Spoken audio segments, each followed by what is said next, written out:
ಯಾರಿದ್ದಾರೆ ಈ ಲೋಕದಲ್ಲಿ? ಮೇಧಾವಿಗಳು ಯಾರಿದ್ದಾರೆ? ಪಂಡಿತರು ಯಾರಿದ್ದಾರೆ? ಪಂಡಿತರಾಗಿರ್ಬೋದು, ಮೇಧಾವಿಗಳಾಗಿರ್ಬೋದು, ಇಲ್ಲ ಹಣವಂತರಾಗಿರ್ಬೋದು, ಗುಣವಂತರೂ ಆಗಿರ್ಬೋದು. ಎಲ್ಲರನ್ನು ಕುರಿತು ಹೇಳಿದ್ದಾನ ಅಥವಾ ಕೆಲವರನ್ನು ಕುರಿತು ಹೇಳಿದ್ದಾನ? ಎಲ್ಲರನ್ನು ಕುರಿತು.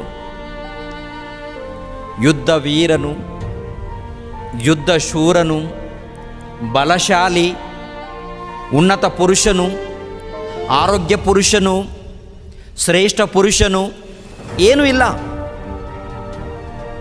ಎಲ್ಲರೂ ಹುಲ್ಲಿನ ಹೂವಿನಂತೆ ಇದ್ದಾರೆ. ಹುಲ್ಲು, ಹೂವು, ಎಲ್ಲರೂ.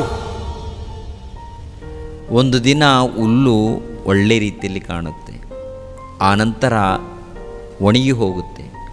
ಹೂವು ಕೂಡ ಅದ್ಭುತವಾಗಿ ಕಾಣುತ್ತೆ.